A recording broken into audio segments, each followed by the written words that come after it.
मुंहिंजी दुनिया मुंहिंजो बाबा। अॼु बाबा साईं हाजी अब्दुल ख़ालिक दर्श जे मुनफ़रद स्टाइल ऐं सादी ज़िंदगी जो मुख़्तसर अहवाल।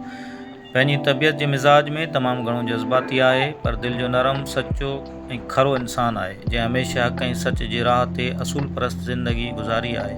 अमीर तोड़े ग़रीब, दोस्त तोड़े दुश्मन खे साम्हूं सच चवण जी जुरत रखे थो।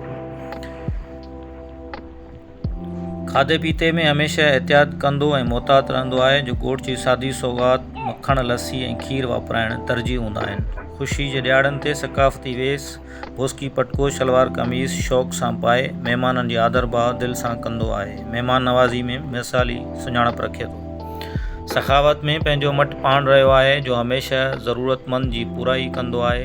सदा खणी ईंदड़ सुवाली खे ख़ुदा जे ॾिने मां कॾहिं ख़ाली हथ न मोटायो आहे। उन सां गॾु पाड़े वारनि जी आंदीमां जी उमेद ऐं आस आहे।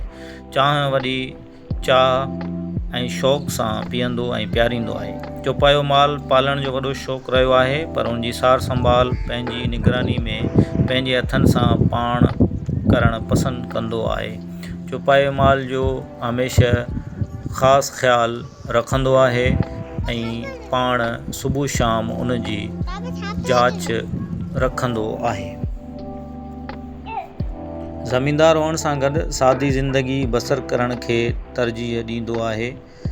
ज़मींदारी शोबे में वॾो रोबदार ऐं कड़कदार आवाज़ जी सुञाणप रखे थो, पर अंदर जो अछो उजरो आहे।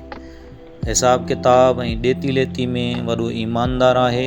हारी ऐं मज़दूर जी माली मदद करण ऐं ख़्यालु रखण खां कॾहिं न कीॿाईंदो आहे।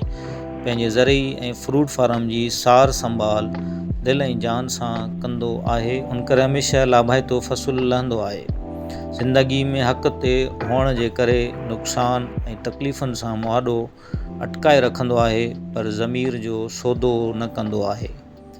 दुआ आहे त आला किरदार बाबा साईं जो सायो ऐं शफ़क़त हमेशह क़ाइमु ऐं दाइमु रखे। आमीन। अल्लाह पाक सेहतियाबी अता फ़रमाए।